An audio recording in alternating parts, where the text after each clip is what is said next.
Намайг Давцрангийн Төмөрс гэдэг би Төв аймгийн Эрдэнэ санд цамын хүн.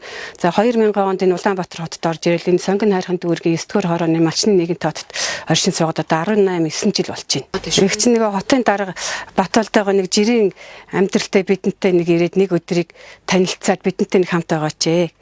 Ихт нэг сайхан Монгол заншлаар сайхан цай хоолой хийгээд хүлээгээд байжээ.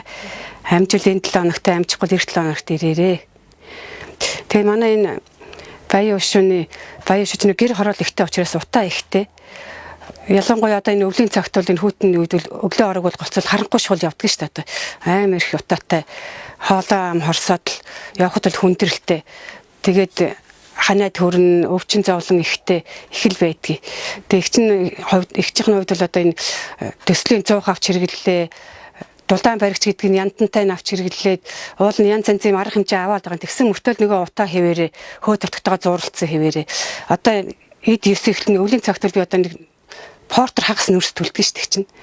Тэгээ модуль яг хөө тэгэл шуудагаар нь аваад байж л идэг. Тэгэл яг эд ерсөглсөн үед л одоо өдөрт 3 4 төлнө. Үнсээ 2 3 авч асах нь нөгөө хөөдөртөгтэйгээ зууралцсан хэвээрээ. Тэгэл байж идэг. Одоо ихч нь бол одоо яг өөрөө тэтгэртэй байдаг. Нэг байр байшинд орчих гэсэн төлдөө гал төлөхгүй юмтай болохоос л гэж бодож л явдаг хүний нэг л те. Одоо болохоор нөгөө төр засгаас ч бас янз янзын арга хэмжээ аваад л юу яагаад байгаа юм бэ?